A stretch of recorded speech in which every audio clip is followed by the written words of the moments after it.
Live and recording.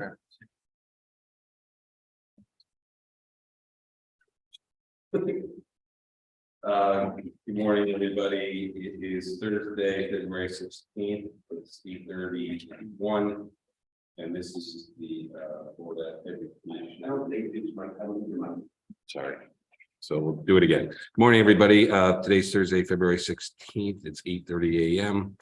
We're at the Board of Education Finance Subcommittee for our monthly review on this fine spring day. So go ahead, Rich, if you could start with the review of the 2023 January financial report. Sure. So this is the financial report through January. We are showing a positive balance of $700,780. The change from December is a total of $77,372. Just to highlight, this does not include what the pre-purchases that were approved at the last board meeting on Tuesday. So if we would take into account, you'll be closer to about $450,000. I'm sorry, how much? $450,000. That'll be reflected in the February financial report. So the changes from the prior month include $8,947 in clubs and councils at the middle school. The geography B is not currently running. We have about $4,600 in additional salary savings for the maternity leave for an assistant principal at Oxford, which was slightly extended. $2,319 in clubs and councils at Oxford for an enrichment club that's not running. Excess cost looks like it'll be about $4,620 more than the previous month. We did include in the packet the estimated revenues from the state of Connecticut. You can see that the grant, which mirrors the forecast, is expected to come in at $2,421,580 with that 70% reimbursement rate. There is talk at the state that might change and the tiered levels could go up to potentially 85%.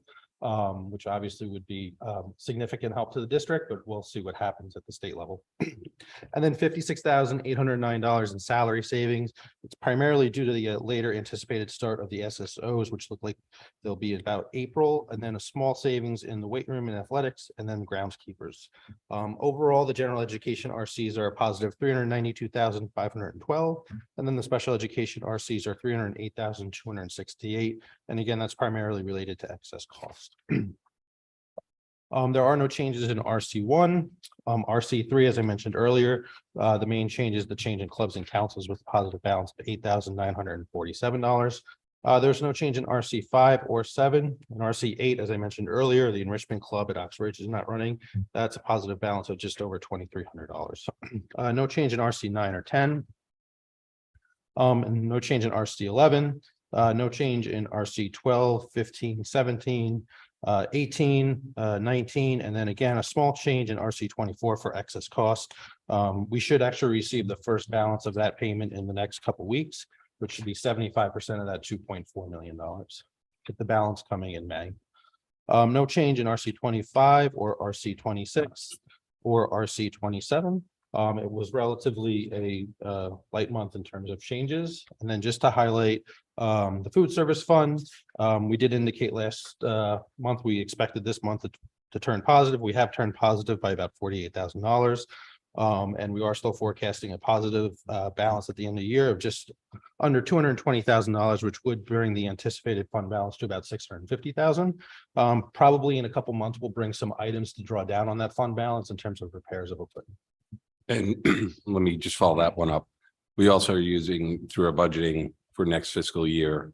Some of those funds are going to be used for cafeteria aids. Correct. So the plan for next fiscal year is to cover the cost of the lunch monitors at the elementary school and then the middle school with the profits from the cafeteria fund. And just back to the items that you probably purchased, will that be this fiscal year? That would be this fiscal. Okay, thank you. Any questions other than mine? Go ahead. Rich, when you were talking about the potential change to the reimbursement rate, that's just for next year, not for this year, correct? So it's unclear. There's two things that are going on. One is for next year, they're going to change. So this year, for the first time, they changed the way the reimbursement works and they tiered it by communities based on financial wealth. So the current tiering, we're at the bottom end at 70%. Mhm. The proposal is to bring that to 85% for us. That would be the max cap that we could get. And so if when all districts submit their funds, there's not enough money at the state, they would proportionately reduce that reimbursement through the tiers. That would be for next year. They are talking about a potential adjustment for this year, but that remains unclear whether or not that would happen. Do you have an expectation on when you might know? So it depends on when the governor signed it. The bill did go through the House and pass the House. So I would think we'd have some type of idea either in March or April. Thank you. And Even the professional organization, even the professional organizations really are up in the air for this year. when you say up in the air, timing, everything up in the air, like if we were to go to 85%, which sounds like somebody's uttered those terms, what kind of impact would that be in this fiscal year? So for Roughly. this fiscal year would be a couple $100,000 more than we're getting Okay. now. For next fiscal year, it could be in excess of $500,000. Got it, yeah. The unclear part is while they might do 85%, are they going to do 85% of the whole submission, considering that the submissions might exceed the actual budget, and so then they would have to have an emergency certification bill that would have to be passed to allocate more money. So I would expect it to be maybe less for this year and then more for the following year. It gives me a opportunity to plug your memo on how this is all calculated. And There's we a have- lot of moving pieces. Yes, okay. The variables are probably in the Yeah. dozen range Yes. or something like that. So, okay. Jill, got anything? Denny, anything? You're on mute, Denny. Just to point to that, Rich. So, I mean, for now, it looks like the only thing can happen is a positive reimbursement for us, because the floor for us is still the 70 that we budgeted for, correct?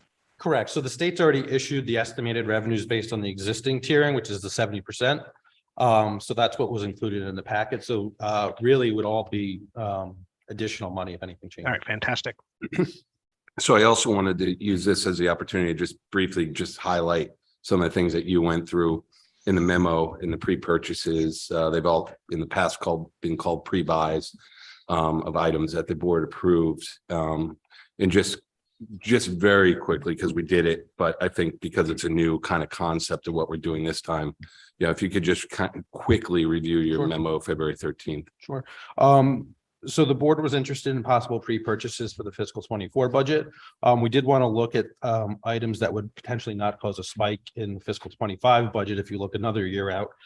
So we looked at items that primarily didn't affect those issues, which is really technology. If we look at our replacement cycle for technology, it is in that $700,000 to $900,000 range over the next 4 to 5 years.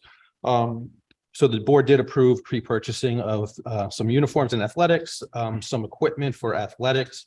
We really looked at like what's considered minor capital equipment, which are like auto scrubbers, speed scrubbers, some musical instruments, things like that, pottery wheels, some tech ed saws and materials like that, and then some textbooks. So the total is a little over 249,000.